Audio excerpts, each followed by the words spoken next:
Romanos, capítulo 1, versículos 1 a 7.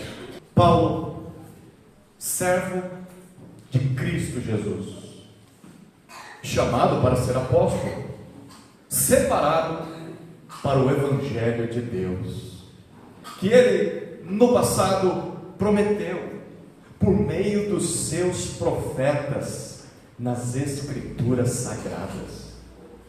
Este Evangelho diz respeito a seu Filho, o qual, segundo a carne, veio da descendência de Davi, e foi designado Filho de Deus com poder, segundo o Espírito de Santidade, pela ressurreição dos mortos, a saber, Jesus Cristo, nosso Senhor. Por meio dele, viemos a receber graça e apostolado por amor do seu nome, para a obediência da fé entre todos os gentios. Entre esses se encontram também vocês, que foram chamados para pertencerem a Jesus Cristo. A todos os amados de Deus que estão em Roma, chamados para ser santos, que a graça e a paz de Deus, nosso Pai, e do Senhor Jesus Cristo estejam com vocês. Amém? Oremos mais uma vez, queridos. Pai Santo, estamos diante de Tua santa palavra, conscientes da necessidade que temos da ação e condução de Teu Santo Espírito, não só para compreendê-la, mas para crer nela. Te suplicamos para que o Senhor faça isso neste momento, e que ao fazê-lo nos conduza aos pés de Teu Santo Filho Jesus Cristo, o nosso Redentor. É no nome dele que oramos. Amém. Romanos. Uma das cartas mais preciosas de toda a Escritura. Uma carta que foi alvo de transformação na vida de tantos homens e mulheres de Deus importantes na história. Por exemplo, Agostinho de Hipona se converteu lendo Romanos. Martinho Lutero se converteu lendo Romanos. John Wesley, sua vida foi transformada lendo Romanos. E a nossa oração é que a sua vida, a minha vida, a nossa vida seja transformada ao ler Romanos. Por que Romanos? Bom, uma breve olhada nos jornais serve para que percebamos que o nosso mundo está inundado de más notícias. Sim ou não? Nós vemos a humanidade escravizada pelo pecado, produzindo egoísmo, culpa, falta de direção, de sentido, desesperança, desespero frente à morte. E há aqueles que querem promover a paz, mas nós percebemos com a história do mundo que a paz sempre é semeada, ou em sua tentativa, através da guerra, por incrível que pareça. Que mundo terrível que vivemos. E diante desse cenário, será que existe alguma verdadeira boa notícia? Será que existe? Sim, existe. E é desta boa notícia que o apóstolo Paulo trata ao escrever essa carta. Paulo está escrevendo aos crentes de Roma, o ano meados do ano 57 depois de Cristo. Possivelmente está em Corinto. Paulo está no final da sua terceira viagem missionária. Essa era uma época muito cruel. E talvez pior do que a época em que nós vivemos hoje aqui no Brasil, principalmente para quem vivia no coração do mundo, em Roma, a capital do Império Romano. Paulo não conhecia aquela igreja pessoalmente, não foi ele quem plantou esta igreja. Na verdade, a Bíblia fala muito pouco sobre a origem dessa igreja. É bem possível que ela tenha começado com judeus que tinham ido de Roma até Jerusalém, lá na festa de Pentecostes, em Atos capítulo 2. Na lista de pessoas que estão ali, nós temos crentes de Roma. Então, é bem possível que ao voltarem para sua terra, eles tenham plantado a igreja em Roma. Então, se isso realmente aconteceu, é uma das igrejas mais antigas do Novo Testamento. mas sem a ação direta de um apóstolo. A igreja em Roma era uma igreja mista. Nós percebemos isso pela leitura que fazemos dessa carta. O que isso significa? É uma igreja composta de judeus, os plantadores da igreja, e outros que foram alcançados, mas também de muitos gentios, muitos não judeus, romanos, gregos e pessoas de outras nações que se converteram a Cristo. Em sua maioria, essa igreja era composta de não judeus. E por causa disso, essa igreja lidava com várias tensões. Por exemplo, no ano 49 depois de Cristo, um escritor romano chamado Suetônio nos disse que os judeus foram expulsos de Roma. Por quê? Ele escreveu nos seus escritos que foi por causa de conflitos gerados por um tal de Crestus. Parece que ele escreveu errado o nome de Cristo, né? No ano 49, os judeus foram expulsos de Roma pelo imperador Cláudio. Nós vemos isso acontecendo em Atos capítulo 18, quando o apóstolo Paulo está na sua segunda viagem missionária, em Corinto, e ali chegam Áquila e Priscila. Ou melhor, ele chega lá, Áquila e Priscila estão lá. Eles foram fugidos de Roma, tiveram que sair de Roma. Cláudio não quer saber das discussões dos romanos, ou melhor, dos judeus, com, provavelmente, os cristãos. E há quem diga que essas discussões eram tão acaloradas, não apenas entre judeus não convertidos e judeus convertidos, mas entre os próprios judeus convertidos, de dentro da igreja, que estavam brigando com os não-judeus de dentro da igreja. Cláudio não quer saber desse conflito e simplesmente manda os judeus saírem de lá, porque ele não entende nada dessas coisas. Bom, então, imagine essa cena, uma igreja que foi iniciada por judeus do jeitinho deles, bem possivelmente parecida com uma sinagoga, mas que agora se volta a Jesus como Messias. Mas agora essa igreja não é mais composta só de judeus, ela é de judeus e gentios que foram sendo acrescentados à fé, mas da noite para o dia já não é mais de judeus. Agora é uma igreja só de gentios. Os judeus tiveram que ir embora.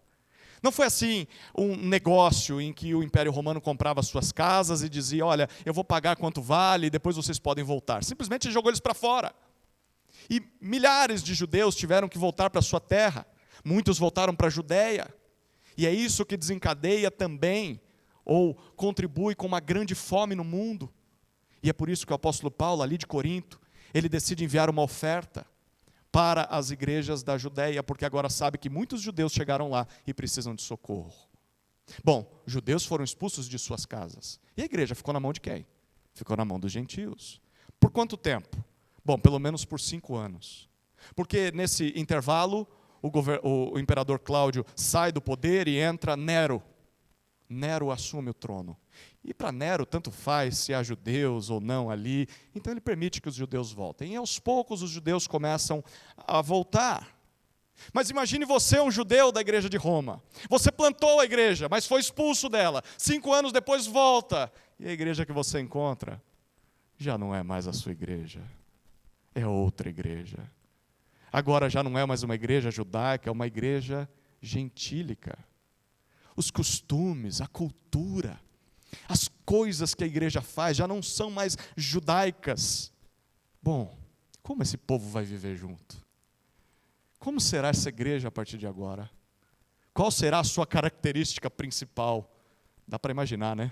Briga, conflito, discordância. Não é só uma questão de práticas, mas é uma questão de visão teológica. Os judeus têm uma visão muito clara da salvação.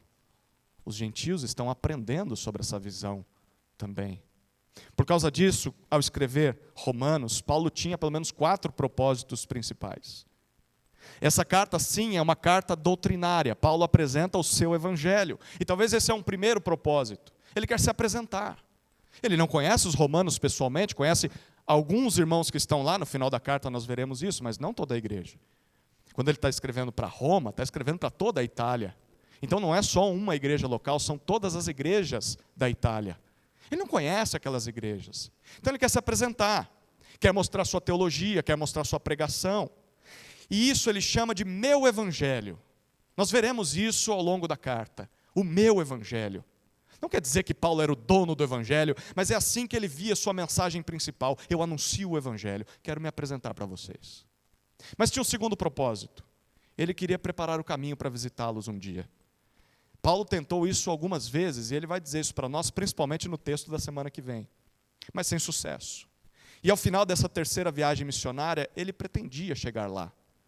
Ele levaria a oferta aos judeus, lá na Judéia, e dali voltaria talvez para Antioquia, e dali seria encaminhado para Roma. Paulo queria visitá-los. A gente sabe que ele nunca conseguiu fazer isso, não do jeito que planejou. Porque quando ele chega em Jerusalém, as coisas não andam bem. Lembram disso? A gente viu no livro de Atos. Ele é acusado falsamente, preso pelos judeus. E aí a saga de Paulo começa. Ele chega em Roma, mas chega muito tempo depois, e como prisioneiro. O terceiro propósito dessa carta é resolver as divisões existentes na igreja. Paulo sabe do problema que há entre judeus e gentios. Isso aconteceu em todas as igrejas do primeiro século. Mas em Roma é diferente, especialmente. Porque há esse conflito dos judeus que voltaram e agora querem se estabelecer novamente na igreja. Para os judeus, o cristianismo deveria ser regido pela obediência à lei, pela observância do sábado, observância da restrição dos alimentos que não se podia comer, das festas, dos costumes, da circuncisão. Para os gentios, o cristianismo é mais livre. Eu posso comer de tudo. Eu não tenho essa consciência pesada que os judeus têm. E a igreja vai enfrentar vários problemas, nós veremos isso na carta. Paulo quer tratar essas coisas também. E por fim, Paulo quer, ele tem uma quarta intenção, né? Não é só segundas intenções. Paulo quer chegar lá, quer encorajar a igreja, conhecer a igreja, ser abençoado pela igreja, mas ele quer ser enviado pela igreja. Talvez fazer de Roma um centro missionário para alcançar o Ocidente. Paulo tinha a intenção de chegar à Espanha para compartilhar o Evangelho, onde ele achava que o Evangelho não tinha chegado ainda. Nós não sabemos o que aconteceria se Paulo tivesse chegado a Roma dentro dos seus planos, mas esse era o seu plano. Ele queria fazer de Roma uma base missionária para alcançar o mundo ocidental. E, para começar a estudar Romanos, temos que lidar com a sua introdução, que é a introdução mais longa dos escritos de Paulo. Efésios é longa, mas esta introdução é ainda mais do que a de Efésios. A carta em que ele gasta mais tempo se apresentando seus destinatários, para então começar o seu assunto. Nessa introdução, Paulo fala sobre o Evangelho. É isso que ele diz logo no versículo 1. O Evangelho. O que significa Evangelho? Já parou para pensar sobre isso? Quero crer que você se identifica como evangélico. Sim ou não? Muitos crentes em Jesus se identificam dessa maneira. O que significa ser um evangélico? O que é o evangelho? Bom, naquela época, o evangelho era uma boa notícia. Uma boa notícia para Roma, porque era a palavra usada pelos romanos para se referir ao nascimento de um novo imperador. O herdeiro ao trono nasceu, então se propagava essa boa notícia, esse evangelho por todo o império. Ou essa palavra era usada para se referir a um imperador que acabou de vencer os seus inimigos e agora é o novo dono do mundo. Ele era talvez um general e agora se tornou imperador. Foi o caso de Nero. E como se espalhava essa notícia? Através do evangelho. Você propagava uma boa notícia. Era boa notícia para Roma. Para os povos talvez não, mas era uma boa notícia. E Paulo usa essa palavra. Mas não para se referir a um novo imperador que nasceu, ao Nero que assumiu o trono. Não, ele ousa usar esta palavra para dizer: existe um novo e verdadeiro rei, cujo poder supera o de qualquer imperador humano, inclusive Nero, que está aí na capital do império, e é sobre esse rei que eu vou falar com vocês. Quem é este rei? Bom, Romanos 1, de 1 a 7 nos mostra. Basicamente, o que aprenderemos nesse texto é que o Evangelho de Deus diz respeito a seu Filho Jesus, o Cristo e Senhor, que conduz à obediência aos crentes, que por causa dele agora são amados, chamados para ser santos e alvos de sua graça e paz. Nós vamos ver isso aos poucos. Veremos isso em 4 partes, 4 informações sobre o Evangelho. Em primeiro lugar, veremos sobre o seu pregador, versículo 1. Em segundo, sobre o conteúdo do Evangelho, versículos 2 a 4. Em terceiro, os objetivos do Evangelho, versículos 5 e 6. E por fim, os efeitos do Evangelho, versículo 7. Então, olhemos para a primeira informação sobre o Evangelho, o pregador do Evangelho. Olha o que diz o versículo 1.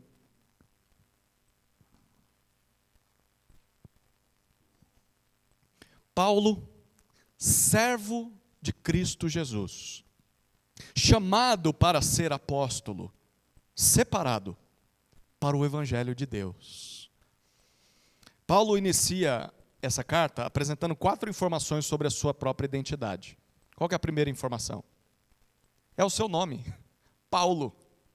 Paulo. Esse é o nome grego de Paulo. Naquela época era comum que as pessoas tivessem vários nomes, dependendo da região em que estivessem. O nome grego de Paulo era Paulo. Mas antes de se render a Cristo, ele usava um outro nome. Ele preferia usar o seu nome hebraico, Saulo. Saulo de Tarso. Saulo era uma referência ao rei Saul, o primeiro rei de Israel. Paulo era de sua tribo. Paulo era da tribo de Benjamim e se orgulhava, os seus pais se orgulhavam de que dessa tribo veio o primeiro rei de Israel. Mas e agora? Ele já não é mais Saulo, uma referência ao primeiro rei de Israel. Ele é Paulo. Sabe o que significa Paulo? O pequeno. O pequeno. Ele começa a sua carta dizendo, não o rei, mas o pequeno. Enfim, Paulo reconhece que há outro rei em sua vida, diante de quem ele é apenas o menor de todos. Quando foi que isso aconteceu?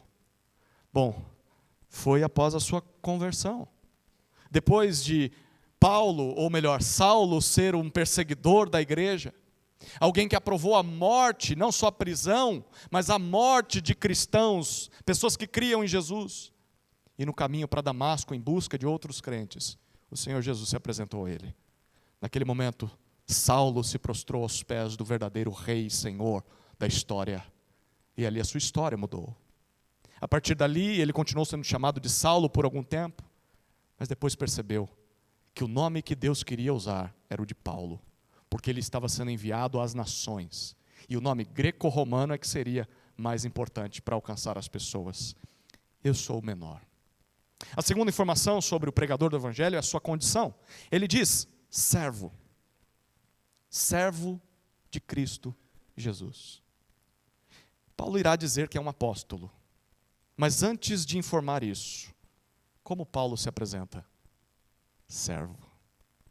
Essa é a tradução da palavra grega doulos, que se referia ao escravo mais baixo na escala da sociedade na época. Aquele que fazia as tarefas que ninguém mais queria fazer. Um escravo que não tinha vontade própria, tinha nascido escravo ou tinha sido comprado no mercado. Alguém que talvez nem sabia quem eram seus pais, não tinha liberdade de ir e vir, não podia pensar em planos de se casar, era apenas um escravo, uma propriedade de um senhor. E Paulo diz, eu não sou um mero voluntário. Como muitas pessoas usam essa palavra hoje em dia. Eu fico imaginando Paulo escrevendo, Paulo, voluntário de Cristo Jesus. Não, servo, escravo.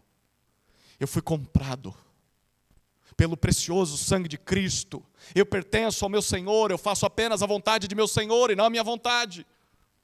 Então ele apresenta a sua terceira identidade, o seu chamado. Depois de dizer o seu nome, a sua condição de servo, Paulo apresenta o seu chamado, apóstolo. Chamado para ser apóstolo. Apóstolo significa um representante nomeado com autoridade real. É um representante autorizado. O Novo Testamento ensina que Jesus chamou 12 apóstolos. Apóstolos que seriam seus representantes na terra depois da sua partida. Nós sabemos que um destes o traiu, Judas, e foi substituído por Matias. E depois desses 12, apenas mais um foi considerado apóstolo nesses termos. Saulo de Tarso. Paulo, o apóstolo nascido fora do tempo. Quais eram as condições para se tornar um apóstolo naquela época? Precisava ter sido chamado por Jesus, caminhado com ele durante os 3 anos de seu ministério, sido testemunha de sua morte e ressurreição. Bom, Paulo foi fora do tempo. Caminhou com Jesus durante um tempo depois de ser chamado. O Jesus já ressurreto. E foi chamado para ser o apóstolo entre os gentios. Como diz o Augustus Nicodemos, né? Apóstolo bom é apóstolo morto. É apóstolo que viveu com Jesus, foi chamado por Jesus. Os apóstolos de hoje em dia não podem se comparar com este apóstolo. Não existem apóstolos como estes, autoritativos, dizendo em nome de Jesus. Os de hoje, eles podem até se chamar assim, mas não são apóstolos como Paulo. Quando Paulo fala, Jesus fala. Quando Paulo fala, Jesus fala. Então temos apóstolos hoje em dia? Sim ou não? Isso é pegadinha. Não vivos aqui na terra. Com o Senhor, sim. E todas as vezes em que abrimos a Bíblia, sim, temos os apóstolos. Eles falam conosco. E quando eles falam, Jesus fala. Paulo é um representante de Jesus na terra. Há um detalhe, a palavra chamado implica em ser nomeado ou comissionado para uma função, sem qualquer condição de rejeição. Não é assim um assovio ou um convite. Ei, você quer ser meu apóstolo? A palavra que Paulo utiliza é uma palavra forte, como alguém que coloca você num canto da parede e diz, ou você vai ou você morre, não tem outra opção. E Paulo diz, eu fui chamado para ser apóstolo. Eu não pensei nisso, eu não queria isso, eu não buscava isso, mas aprove a Deus me tornar um apóstolo, me tornar um representante dele na terra. Como responder a um chamado destes? Ele simplesmente obedeceu. Como você responde ao chamado de Cristo? Paulo diz, eu não tinha escolha. Ele termina dizendo a sua função. É assim que o versículo 1 finaliza. Separado para o evangelho de Deus. Eu fui separado. Separado, no grego, tem a mesma raiz da palavra fariseu. Paulo também foi fariseu. Ele era de Benjamim, da tribo de Benjamim, mas era fariseu. O que era o partido dos fariseus? Os fariseus eram um grupo dentro do judaísmo que se auto-intitulou fariseus exatamente porque a palavra significa separados dos demais. Um fariseu era alguém mais puro do que os outros. Nós não nos misturamos com política, como os demais, os herodianos, por exemplo. Nós não somos rebeldes, como os zelotes, mas nós somos santos e puros. Somos a raiz de Deus, o povo escolhido de Deus. Estamos mantendo as tradições. Era assim que os fariseus se viam. E é curioso que Paulo usa uma palavra com a mesma raiz para fariseu e para dizer, eu me via como separado, mas era uma visão humana. Eu não fui separado por homens. A minha separação é divina. Eu fui separado para quê, Paulo? Exclusivamente para o evangelho. Para as boas notícias. Não de César. Não de um novo rei humano. Mas o evangelho de Deus. As notícias de que existe um novo rei no universo. Fui dedicado a essa função. Perceba, Deus tem o seu próprio evangelho. Deus tem o anúncio de que há um novo rei sobre o mundo. E esse novo rei não é César. Essa mensagem caía como uma bomba nas ruas de Roma. Não é César? Como assim César não é o rei do mundo? Essa carta, se caísse nas mãos de um guarda romano, poderia gerar problemas para quem estivesse aportando. Não, não é César. Deus tem um outro rei. E esse evangelho tem origem no próprio Deus. Paulo diz, é o evangelho de Deus. Ele não tem origem em mim, não fui eu que pensei sobre o evangelho, até porque, se homens tivessem pensado no evangelho, ele não seria o que ele é. Porque quem pensaria no evangelho?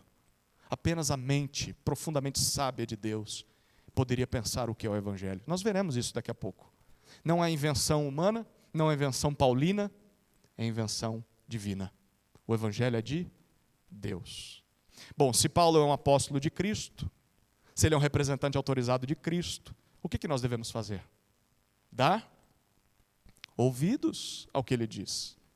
Não importa onde nós vivemos, não importa qual seja o regime de governo ao qual nos submetemos, não importa se estamos em Roma, debaixo do império de César, não importa se estamos no Brasil, não importa em qualquer lugar que estejamos, quem esteja sobre nós, devemos ouvir o que Jesus tem a dizer através da boca de seu apóstolo. Mas Paulo exige essa obediência, não na carteirada. Sabe quando a pessoa chega e fala, você sabe de quem eu sou filho? Você sabe onde eu estudei? Você nem me conhece, se você soubesse. Paulo não começa assim. Ele começa dizendo, eu sou servo. Por que é que eu vou convencê-los a me ouvir? Porque eu quero que vocês olhem para o Senhor. Eu quero que vocês olhem para o Cristo, para o verdadeiro rei da história. Não são as minhas credenciais, não são as minhas prerrogativas que deveriam fazer vocês obedecerem. É olhando para Ele. Ao olharem para Ele vai fazer sentido aquilo que eu falo. Olhem para Cristo. Eu sou pequeno, sou Paulo, sou um servo, fui chamado, fui separado por Jesus Cristo. Queridos, a verdadeira autoridade espiritual não vem da autoexaltação. Como quem diz, olha, vocês precisam olhar para mim, olha o meu gabarito, olha de onde eu vim, olha o que eu estudei, olha os livros que li, olha a minha história. Não, não é assim que você conquista a autoridade. Não é impondo a autoridade. Mas a verdadeira autoridade espiritual, ela vem de uma completa submissão e sujeição a Cristo. Você conquista o coração das pessoas quando elas olham para você e veem que você é completamente submisso a Jesus. Paulo é servo, o pequeno, escravo de Cristo. Como nós deveríamos responder a isso? Olhar para esse tipo de submissão e imitá-la. Antes de reivindicar qualquer posição na igreja, deveríamos assumir a postura de escravos. Eu sou um escravo. É isso que sou. A igreja não deve ser do meu jeito. As pessoas não devem ser do meu jeito. Eu não sou dono de ninguém, nem de mim mesmo. Há um que é dono da igreja, dos outros e de mim, e não sou eu. É Cristo. E ouvir aquilo que Cristo diz, através da boca de seu representante, o apóstolo Paulo, porque as palavras dele possuem autoridade. O Messias está falando. É o próprio Jesus se dirigindo a nós. Não rejeite o ensino apostólico. Tem pessoas que dizem, eu amo Jesus, mas eu não suporto Paulo. Eu amo Jesus, mas não suporto Pedro. Eu amo Jesus, mas não suporto o apóstolo João e todos os outros escritos do Novo Testamento. Essa pessoa não conhece nada de Bíblia, porque na verdade ela só conhece de Jesus por causa do que Paulo, Pedro, João e os outros escreveram. Se você ama Jesus, você vai amar aquilo que ele falou através dos apóstolos. Essa é a primeira informação sobre o Evangelho, seu pregador. Mas aí Paulo avança, e agora ele fala sobre o conteúdo do Evangelho. Versículos 2 até 4, ele fala a respeito disso. Olha o que o texto diz.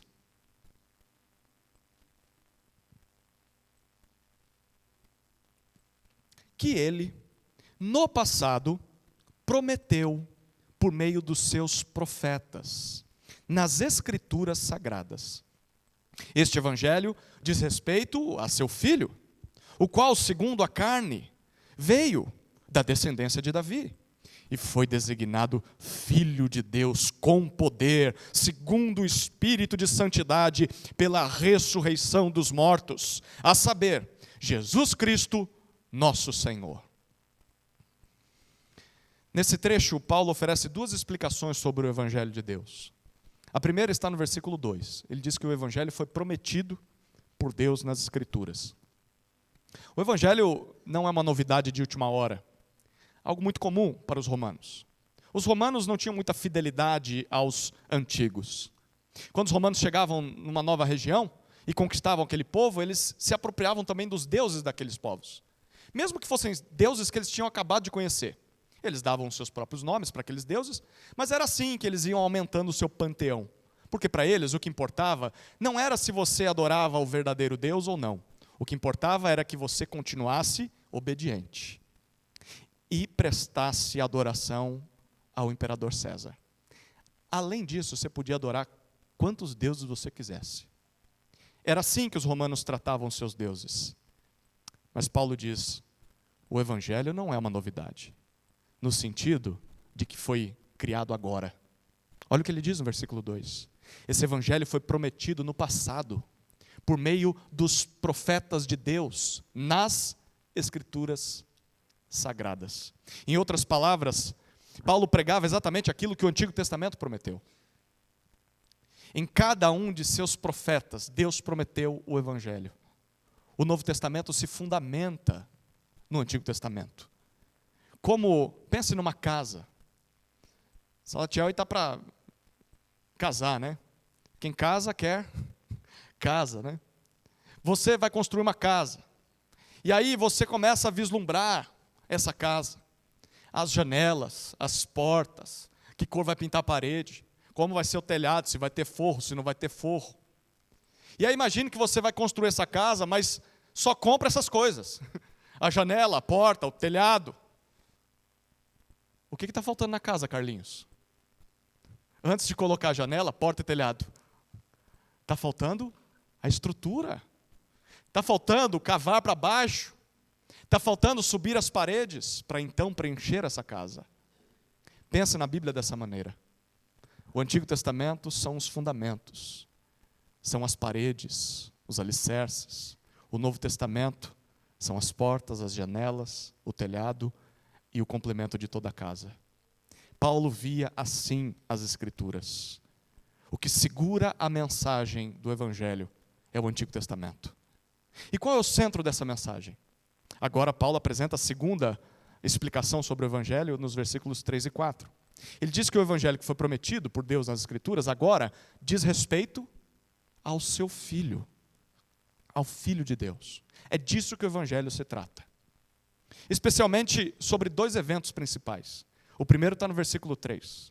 Paulo fala sobre a encarnação. Olha o que ele diz no versículo 3. Ele, o Filho de Deus, veio segundo a carne. O que Paulo está querendo dizer aqui? Que ele nasceu homem. Homem, humanidade como eu e você. Ele teve um corpo. Ele nasceu de uma mulher. Ele cresceu. Ele aprendeu a andar. Ele aprendeu a falar. Ele aprendeu a comer. Ele aprendeu a obedecer pelas coisas que sofreu. Ele foi crescendo e crescendo, crescendo, até chegar o momento de começar o seu ministério. Ele foi homem. Nós o vimos. Nós tocamos nele. Ele foi homem. Ele é homem. Ele encarnou, mas Paulo continua, ele veio segundo a carne, e não de qualquer linhagem, ele veio da descendência de Davi. A palavrinha que Paulo usa para descendência aqui, é a palavrinha que nós temos visto em Gênesis, a semente. Ele veio da descendência de Davi. Lembra da descendência prometida em Gênesis? A linhagem foi se estendendo, se estendendo, se estendendo, até chegar em Davi. E de Davi, Deus prometeu para o rei Davi, lá em 2 Samuel capítulo 7, que daria para Davi um descendente, que assumiria o seu trono. Deus estabeleceria esse trono para sempre. Ele reinaria sobre todos os povos, e o seu reino nunca teria fim. É curioso, Saulo, descendente da tribo de Benjamim, que tem o nome representando o primeiro rei de Israel, reconhecendo o verdadeiro rei de Israel, não vem da linhagem de Saul, vem da linhagem de Davi, da semente de Davi. E o Filho de Deus veio da descendência de Davi. Esse é o primeiro evento principal a respeito do Filho de Deus, mas o segundo está no versículo 4. Primeiro ele fala da encarnação, versículo 3. No versículo 4 ele fala da ressurreição. Essas duas palavrinhas são cruciais para entender o Evangelho. A encarnação e a ressurreição. Ele diz no versículo 4, este descendente de Davi foi designado Filho de Deus. Em outras palavras, ele foi confirmado como Filho de Deus. Como ele foi confirmado Filho de Deus? Com poder, segundo o Espírito de santidade. Algo aconteceu que confirmou sua divindade. E o que foi esse algo? Através da ressurreição dos mortos. Obviamente, após ter sido morto pelos próprios romanos, lá em Jerusalém. Bom, Filho de Deus. Essa expressão é muito importante para entendermos o Evangelho. O Anderson orou no começo do culto com base no Salmo 2. No Salmo 2, essa expressão é utilizada de maneira muito importante para um leitor da Bíblia. Você lembra o que o Salmo 2 diz? Ele começa dizendo que as nações se revoltam contra o Senhor e o seu ungido. Quem é o ungido do Senhor? Se você disser pastor, está errado. O ungido do Senhor é aquele que vai assumir o trono de todo o mundo, aquele a quem ele passa o bastão da liderança, o cetro do governo. As nações conspiram unidas contra Deus e contra o seu ungido. Mas aí o Salmo diz, o Senhor ri dessas pessoas. Como se elas pudessem tirar o rei de Deus do trono e assumir elas o trono. Haverá um dia em que ele será estabelecido. E nesse dia, Deus dirá, tu és o meu filho, hoje te gerei. O Filho de Deus diz respeito ao rei que Deus estabeleceu sobre toda a criação. E o Salmo 2 termina dizendo, para que o rei não se irrite, o filho não se irrite, beije a mão do rei. Beijai o filho para que ele não se irrite. Beijar o filho? Como assim? Eu tenho que dar um beijinho na bochecha de Jesus para ele não ficar irritadinho? Pense em um rei, assentado no trono. Como você dá um beijo no rei? Você se ajoelha perante o rei e você beija a sua mão. Um rei tinha um anel, chamado anel de sinete, um anel que confirmava o seu governo sobre todas as coisas, a sua autoridade. Era com esse anel que ele assinava as cartas e os decretos. Beijar o filho significa se prostrar diante do rei que Deus estabeleceu e honrá-lo como rei, se submeter a ele. E Paulo está dizendo no versículo 4 que Jesus foi identificado como este rei prometido. Quando é que Deus estabeleceu Jesus como rei sobre a criação? Paulo disse, na ressurreição. Na ressurreição dentre os mortos, Deus o coroou rei. Como diz um hino antigo, ele é o rei que reina, não de cima de um trono, mas de cima de um madeiro, de cima da cruz. Lá é a sua coroação como filho de Deus. Ali ele venceu todos os nossos inimigos. E ao ressuscitar ao terceiro dia, Deus confirma tudo isso. Paulo termina o versículo 4 dizendo claramente, com todas as letras, de quem ele está falando. E ele diz, este do qual eu falo é Jesus. O nome Jesus significa Salvador. O Senhor é a salvação. Ele é Salvador, mas ele também é Cristo. Cristo não é sobrenome de Jesus. Cristo é um título. Cristo é o Messias, o libertador prometido por Deus. E ele é Senhor. Senhor é a tradução do termo grego Kyrios, que era só utilizado para se referir a uma pessoa em todo o Império Romano. Adivinha quem? César. César. Kyrios. Jesus é Kyrios. Jesus é o Filho de Deus e Senhor da história. Não é César. Seja quem estiver ocupando o cargo de César, é Jesus, o Filho de Deus. É sobre isso que o Evangelho de Deus trata. Queridos, isso nos lembra que o Evangelho não é apenas um conjunto de regras. Tem gente que entende o Evangelho como faça isso, não faça aquilo. Ou aquilo que vai te levar para o céu, ou vai te levar para o inferno, caso você não obedeça. O Evangelho tem sim os seus sims e nãos. Ele tem ordens a serem cumpridas. Mas antes de tudo isso, o Evangelho é uma pessoa.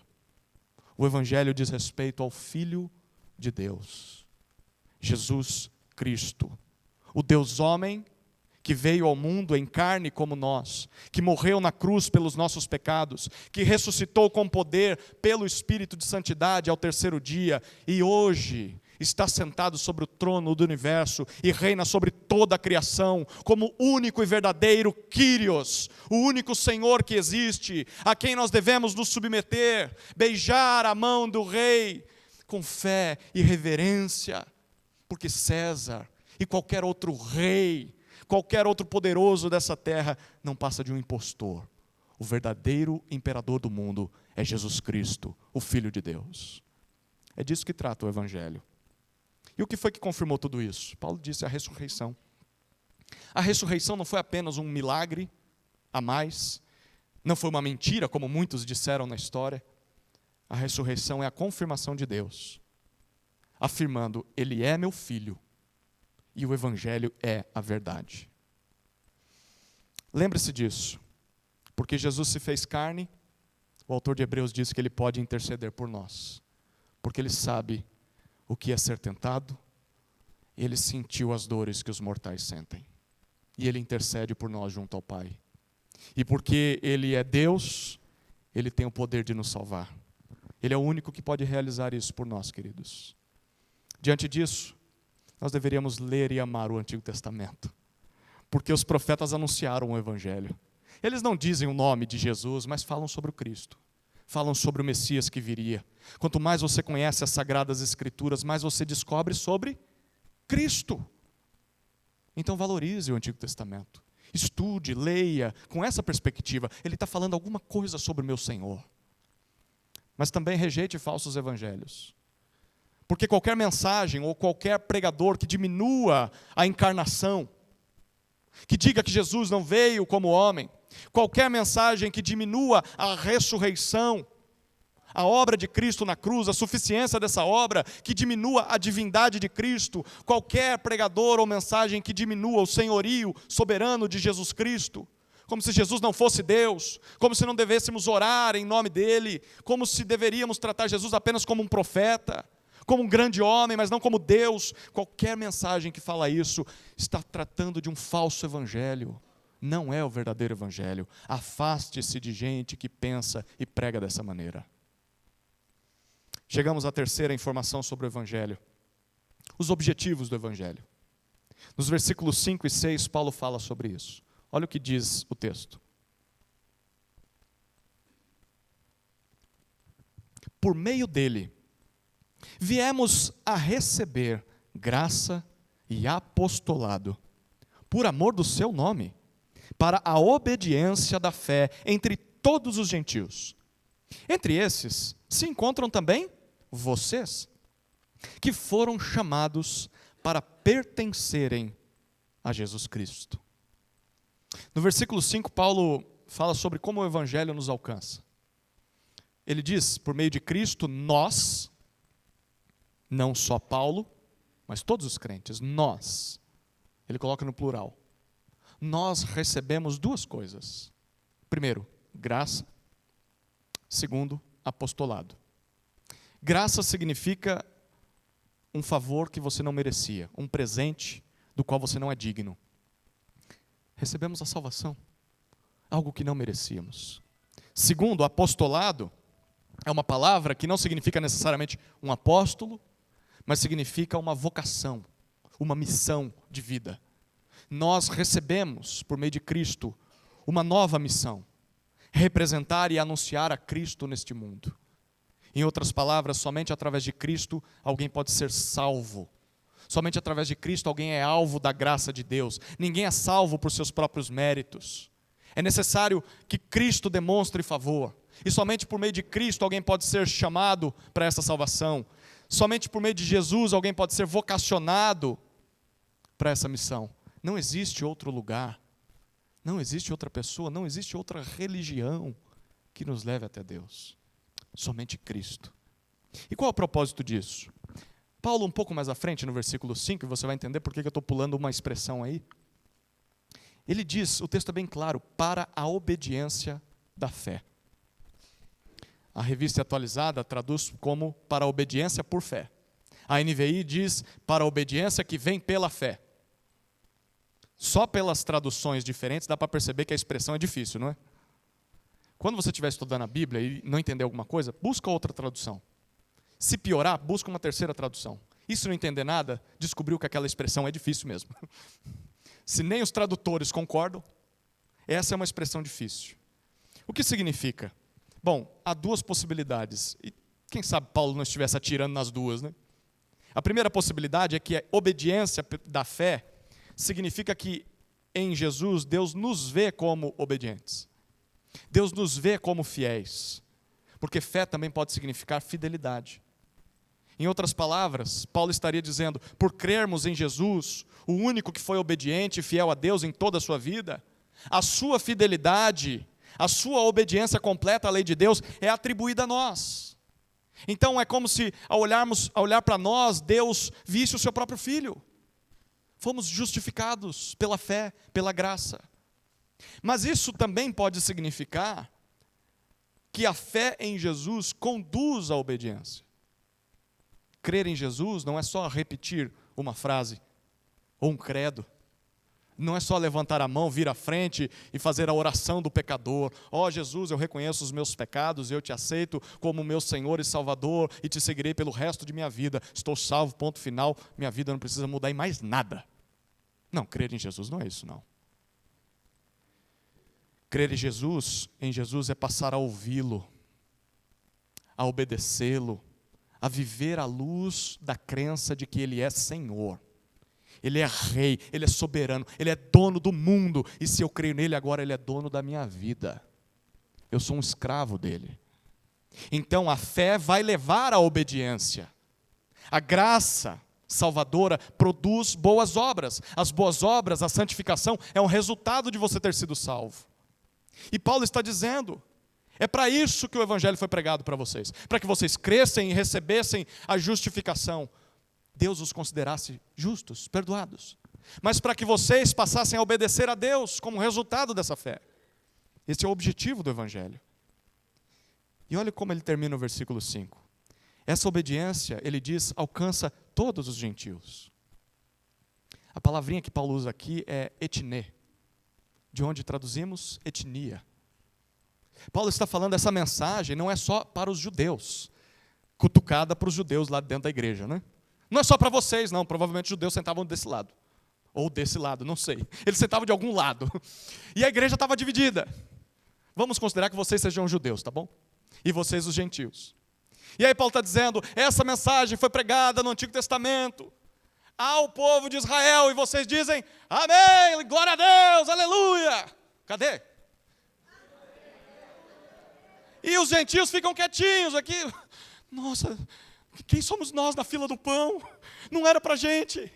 Aí Paulo continua o argumento dele, os judeus, é isso mesmo, desce a lenha, fala contra esses gentios, devolva a igreja para nós. Aí agora Paulo fala, e essa mensagem, essa salvação, é para todas as nações, para todos os gentios.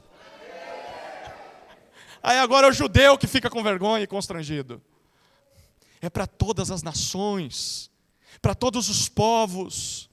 O plano de salvação de Deus é para todas as etnias. No último dia, um coral de humanidade será composto de pessoas de toda a tribo, de toda a raça, de toda a língua, de toda a nação. Não só de judeus, mas de todos os povos.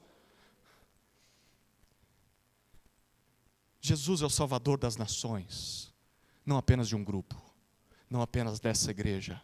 Ele quer salvar todos os povos. Ele quer usar você para que o Evangelho chegue a todos os povos. Paulo já está dizendo isso logo nas primeiras palavras. Vai constranger os romanos quando falar, agora eu quero ser enviado por vocês para a Espanha. Quem vai dizer não? Está aqui meu dinheiro, pode ir. Mas tudo isso ocorre por um único motivo maior. E agora a gente volta para a sentença que eu pulei no versículo 5. Qual foi a sentença que eu pulei?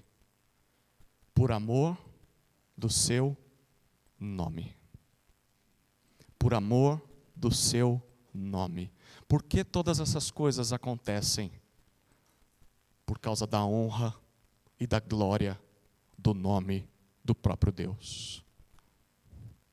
Baseado em seu caráter imutável.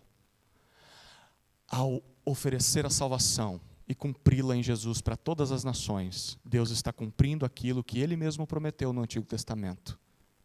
Repare, não é por amor ao nosso nome. Não é por amor à nossa fidelidade, como se nós fôssemos dignos. Como se nós fôssemos merecedores. E isso é para o judeu e é para o gentil. Ninguém era digno. Ninguém era merecedor. Mas é por amor à sua própria reputação. É por zelo, por fidelidade a si mesmo. Porque Deus é verdadeiro, Deus é fiel, Deus não mente. E é por isso que Ele cumpre a sua salvação. Não depende de você. Certa vez perguntaram para um teólogo se um crente poderia perder a salvação. E esse teólogo respondeu, se foi você que achou, é bem possível que você perca mesmo. Mas se é Deus quem comprou ela para você, se é Deus quem garantiu ela para você, Ele é fiel a seu nome para cumprir aquilo que Ele promete. Você vai ser salvo no último dia. E Paulo diz, é por amor do seu nome. Homens podem mentir, mas Deus nunca mente. Se Deus diz que nos salva pela fé no Evangelho, nisso nós podemos confiar mais do que qualquer outra verdade desse mundo, ou pretensa verdade. Mais do que qualquer coisa que esse mundo diga, podemos confiar no Evangelho, porque Deus diz, e Ele garante aquilo que Ele diz. E essa salvação, Paulo termina o versículo 6 dizendo, destinada a todos os tipos de pessoas, seja judeus, seja gentios, olha o que ele diz no 6, alcançou também vocês, os romanos, que foram, qual que é a palavrinha que ele usa? Chamados. A gente já leu essa palavra nesse trecho, não? Lá no versículo 1, quando ele falou sobre si mesmo. Eu fui chamado para ser apóstolo. Lembra? É um chamado irresistível. Não tem para onde fugir. Você foi encurralado contra a parede. Ou você se rende ou você morre.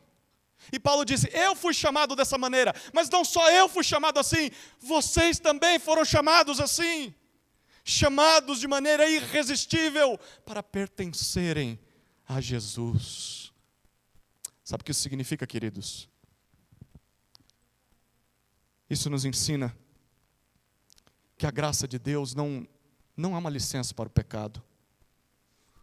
Não deveria levar as pessoas a dizerem, eu fui salvo, mas isso não afeta a minha vida no dia a dia. Uma vez salvo, salvo para sempre, como o pastor falou, minha salvação não depende de mim mesmo, então eu vou continuar vivendo no pecado. Paulo vai tratar sobre isso nessa carta. Não, a graça salvadora de Deus no Evangelho é o motor que motiva, que produz a santidade. A fé verdadeira, a fé que salva, conduz inevitavelmente à obediência, à fidelidade, porque é um chamado que não dá para negar. Não dá para fugir. Você pode tentar, como Paulo tentou, mas uma hora ou outra a graça de Deus te alcança. E ela te dobra de joelhos. E ela te atrai irresistivelmente.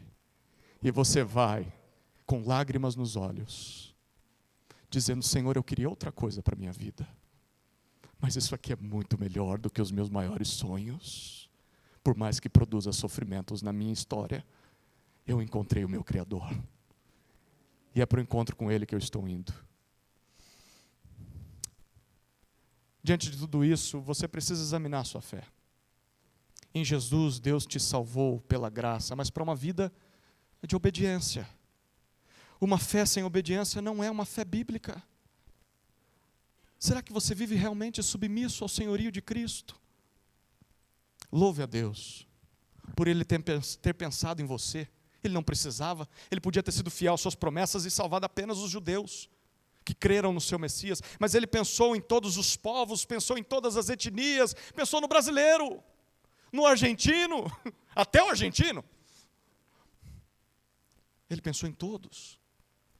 Abraça essa salvação. Não perca a oportunidade de fazer discípulos de todas as nações, conduzindo outros à mesma fé obediente. Imagine no último dia o privilégio que você terá de ver aquele coro celestial junto com a nova humanidade cantando, você estando ali presente, que vai ser já fantástico, mas olhando pessoas que foram alcançadas por causa da sua vida. Você está aqui por causa do investimento daquele, e o outro pode estar ali por causa do teu investimento. O que significa um recurso que você possa ofertar? O que significa horas do seu dia que você dedica ao discipulado? O que significa se entregar à missão e dizer, Senhor, eis-me aqui, me mande para onde o Senhor quiser. Porque a vida é curta, eu vou passar a eternidade te louvando e eu quero que todos os povos estejam lá. É isso que motiva o apóstolo Paulo. E diante disso, chegamos à última informação, os efeitos do Evangelho. Olha o que ele diz no versículo 7.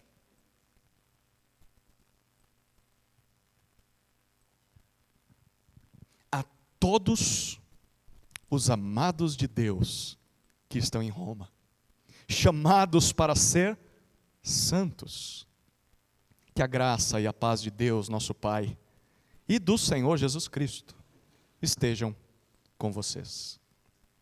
Finalmente Paulo apresenta os seus destinatários. Olha, depois de falar tudo isso, é que ele se dirige aos seus leitores. E ao fazer isso, ele, por trás das linhas, ele deixa muito claro o que o Evangelho produz na vida de quem crê. Quem são os leitores de Paulo? Quem somos nós, os que cremos em Jesus, os que cremos no Evangelho? São 4 descrições que podem ser lidas como 4 efeitos do Evangelho na vida de quem crê. Primeira descrição: eles são amados de Deus. A todos os amados de Deus. A palavra que Paulo usa para se referir a amor é a palavra ágape. A sua raiz é ágape. Lembra do que significa ágape? É um sacrifício pelo bem de outro ou de outros que não merecem, que eram incapazes de alcançar esse favor. Por que eles são amados? Não porque eles merecem. Não é por mérito, mas é por causa da fé no Filho de Deus. Eles beijaram a mão do rei e receberam favor do rei. Amados de Deus. Rapidamente, volte seus olhos um pouco à frente nessa carta. Capítulo 5. Versículos 6 a 8. Só para colocar um pouquinho de água na sua boca, para você ficar com sede do que Paulo vai falar no restante da carta. Vai demorar para chegarmos no capítulo 5, mas eu vou adiantar um pouquinho. Capítulo 5, versículos 6 a 8. Porque Cristo, quando nós ainda éramos fracos, morreu a seu tempo pelos ímpios. Dificilmente alguém morreria por um justo, embora por uma pessoa boa, alguém talvez tenha coragem para morrer. Mas Deus prova o seu próprio amor para conosco, pelo fato de Cristo ter morrido por nós, quando ainda éramos pecadores. Se você olhar agora para o capítulo 8, versículo 1, olha o que Paulo diz. 8:1. Agora, pois, já não existe nenhuma condenação para os que estão em Cristo Jesus. Nenhuma condenação. Nada do que nós façamos ou deixemos de fazer nos tornará mais amados por Deus ou menos amados. Nós somos amados de Deus. Ponto final. Por que somos amados de Deus? Por causa do que seu Filho fez naquela cruz. Deus nos ama, ponto final. Nunca se esqueça disso. Nunca se esqueça disso, especialmente em momentos de pecado. Porque quando o pecado vem, quando nós caímos, as acusações que vêm de nossa própria mente, é de que, está vendo? De novo você fez isso. Quem você pensa que é? É crente fazendo essas coisas? E o sangue de Jesus foi à toa? Você devia parar. Você é falso, mentiroso, hipócrita. Está vendo? Você não muda, você não presta. Será que Deus me ama? Será que Deus está irado? Será que Deus vai jogar um raio na minha cabeça? Será que ao sair para trabalhar eu vou bater o carro porque eu pequei? Deus está irado. Deus está com a lista de condenação e vai desferir o seu golpe contra mim. Esse é o nosso pensamento quando nós pecamos. Mas o Evangelho está aqui para nos dizer não.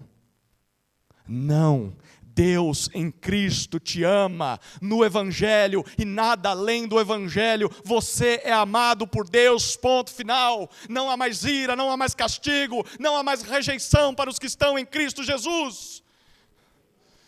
Isso não motiva a gente? Senhor, eu quero te honrar, não por medo de ser lançado no inferno, de cair um raio na minha cabeça, mas por seu grande amor por mim. O que faria eu diante desse amor, se não render toda a minha vida aos teus pés? Essa é a primeira informação que Paulo fala sobre quem crê em Jesus. Você se torna amado por Deus. Volte lá para o capítulo 1. No versículo 7, ele continua e diz a localização desses crentes. Ele diz que são amados de Deus, mas são localizados na terra. Ele diz, todos os amados de Deus que estão em Roma. Estão em Roma. Trata-se de uma igreja local. No caso, várias igrejas locais. Mas eles tinham um endereço. Eles tinham CEP. Naquela época não tinha CEP, mas você entendeu. Tinha um lugar onde eles se reuniam. Crentes no Evangelho que se reúnem regularmente para desfrutar de comunhão. A pergunta é, o que eles fazem? Desde o começo, eles se reúnem para orar, para cantar músicas, louvores a Deus, para ouvir a pregação da palavra, para ver a palavra Como eu vejo a palavra? Através do teatro. Que história é essa, pastor? Que teatro? O que nós vamos fazer aqui? Nós vamos encenar a última ceia. Deus ordenou que fizéssemos isso para vermos o Evangelho, o pão e o sangue, e lembrássemos da cruz. Tem um outro teatro que Deus nos mandou fazer, para lembrarmos do Evangelho. Quando alguém se rende a Cristo, o que nós fazemos? Nós batizamos essa pessoa. Desde o começo a igreja se reunia para orar, cantar, ouvir a pregação, ver a pregação no batismo, na ceia, e para compartilhar o Evangelho uns com os outros, pregar de Cristo uns aos outros. Querido, segundo o Novo Testamento, todo crente no Evangelho fará parte de algum grupo assim. Haverá uma igreja local em sua vida. O oposto é que é uma anomalia. Um crente dizer, eu sou salvo por Jesus, mas não pertenço a nenhuma igreja, eu desisti desse negócio de igreja. Isso é uma aberração. Não existe um crente no Novo Testamento separado de uma igreja. Quem diz isso está criando um novo evangelho. Está criando um evangelho de Cristo sem o seu corpo. Não existe uma cabeça andando por aí sozinha. A cabeça está sempre andando com o seu corpo. Qual que é o corpo de Cristo na terra? É a igreja. Um crente em Jesus estará ligado a uma igreja. Se Paulo estivesse escrevendo a você hoje, como Paulo te identificaria? Será que ele diria a todos os que estão na igreja batista, no Jardim Imperial? Você estaria sendo citado? Você faz parte de uma igreja local? As cartas do Novo Testamento se dirigem a pessoas e a igrejas que se reúnem como igreja. Ame a sua igreja. Identifique-se com o povo de Deus, assim como os crentes que estão em Roma. Há um povo local ao qual você pertence, ao qual você serve, um povo que diz, você é crente, porque eu convivo com você. Nós atestamos a sua salvação, porque nós vemos o fruto do Evangelho na sua vida. Se você não pertence a nenhuma igreja local, só você diz que você é crente, ninguém confirma isso. A igreja local é que tem as chaves do reino. É a igreja local que diz, aqui está um crente em Jesus, que está caminhando para o céu. Ou, aquele ali não é mais crente, não parece crente. Estava entre nós, mas não parece. Então não fará parte do nosso grupo, porque nós não atestamos a vida dele. Se você não pertence a uma igreja local, você está caminhando sozinho. Vale a pena? Arriscar? Lance a sorte e veja no que vai dar. Terceira característica que Paulo dá para eles, chamados para ser santos. Mesma palavrinha do versículo 1, mesma palavrinha do versículo 6. É uma comissão irrecusável, irresistível. Não foi só Paulo que foi chamado de maneira irresistível, vocês também foram. E não foram chamados apenas à salvação, foi isso que ele disse no versículo 6. Vocês não foram chamados apenas para receber o perdão dos pecados, serem reconciliados com Deus. O chamado de vocês também é a santificação. Chamados para ser santos. Santo significa algo ou alguém que foi separado, que é dedicado exclusivamente para um fim específico. Eu gosto de usar essa ilustração, porque é muito prático no nosso dia a dia. Você compra lá uma peça de carne, certo? E aí você não vai comer aquilo tudo num dia só. Eu espero que não, porque a carne está cara também, né? E aí o que você vai fazer? Você vai porcionar aquilo. Um bom despenseiro das coisas da casa fará isso. Você vai colocar ali naquele plastiquinho, vai congelar. Esse é da segunda, esse é da terça, esse é da quarta. Ou você tem que trabalhar fora e não dá tempo de fazer comida naquele dia, você prepara as suas marmitinhas. Essa é da segunda, essa é da terça, essa é da quarta. Tem aquele meme, né? Eu fiz todas as marmitas e estou triste. Por quê? Porque comi tudo num dia só. Não é para comer tudo num dia só. É para comer no dia específico. Isso significa, é claro, de uma maneira bem simples do dia a dia, para dizer algo que foi separado. Separado para um fim exclusivo, para aquele objetivo. E Paulo está dizendo, vocês também foram separados, chamados para ser separados. Separados para quem? Para Deus. Para o uso exclusivo de Deus. O Deus que é santo. Enquanto mais eu me aproximo dele, mais santo me tornarei. Mais parecido com ele serei. Então viva de acordo com essa nova identidade. É isso que confirma que realmente você foi salvo. Por fim, Paulo diz que eles são alvos da graça e da paz. É uma saudação. Ele está dizendo graça e paz. É um bom batista, né? Graça e paz. Um favor imerecido. Favor imerecido. Eu desejo isso para vocês. Bom, eles já são alvo dessa graça. Mas ele fala também paz. E paz para um romano significava uma coisa. Mas para um judeu, como Paulo é, significa outra completamente diferente. Para um romano, paz significa o seguinte: eu mando nesse negócio. A partir de hoje, ou você me obedece ou você morre. Desfrute da minha paz. Deliciosa essa paz, né? Todo mundo diz, que alegria, né? Que boa notícia. Eu vou viver escravo. Essa é a paz que Roma proporcionava. Mas a paz, nos termos bíblicos, é completamente diferente. No Antigo Testamento, essa palavra era a tradução da palavra hebraica shalom. Shalom. O que significa shalom? Shalom é um estado de plenitude debaixo do reinado de Deus. É o mundo em que Deus reina. E no mundo em que Deus reina, a paz, a plenitude, alegria, satisfação, gozo eterno. Shalom. E Paulo diz, a paz verdadeira não é fruto do império de Roma. Não é um homem que vai te dar essa paz. Não é César, não é seu marido, não é sua esposa, não são seus filhos, não é a sua igreja, não é o seu pastor, não é o seu irmão, não é o próximo presidente do Brasil, não é o Neymar na Copa. Quem vai te dar a paz é apenas o Senhor Jesus Cristo. É debaixo do reinado dele que você experimenta a verdadeira paz. Graça e paz. Eles são alvo da graça e da paz. Mas graça e paz de quem? Como termina o texto? Graça e paz é uma graça e uma paz, não é? Singular. Mas aí Paulo diz, vem de quem? A graça e a paz. Vem do Pai e do Filho. No plural. A graça e a paz vem de dois. Do Pai e do Filho. Ambos são um só. E ambos são a única fonte da verdadeira salvação e da verdadeira plenitude, da graça e da paz. Queridos, por causa do Evangelho, é assim que nós passamos a ver o Pai e o Filho. Nós passamos a vê-los como um. E como a fonte da graça e da paz. E nós passamos a tratá-los como merecem. O Pai e o Filho como o único Deus digno de adoração. Não fazer isso seria desonesto. Não fazer isso seria pecado. Não fazer isso seria heresia. Olhar para Deus e falar, só Deus é Deus. Jesus não é Deus. Paulo discordaria de você. Ele diria, a graça e a paz vêm do Pai e vêm do Filho. Queridos, nesse mundo cercado de más notícias, existe boa notícia?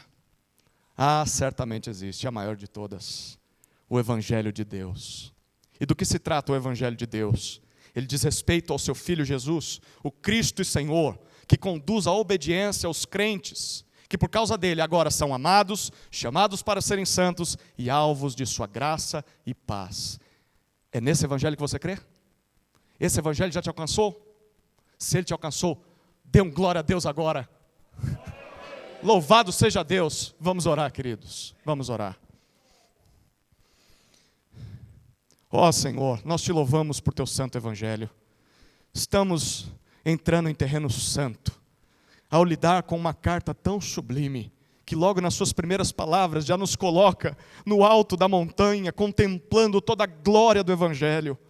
Queremos, Senhor, nos aprofundar nas profundezas da riqueza, da sabedoria, do conhecimento do Senhor.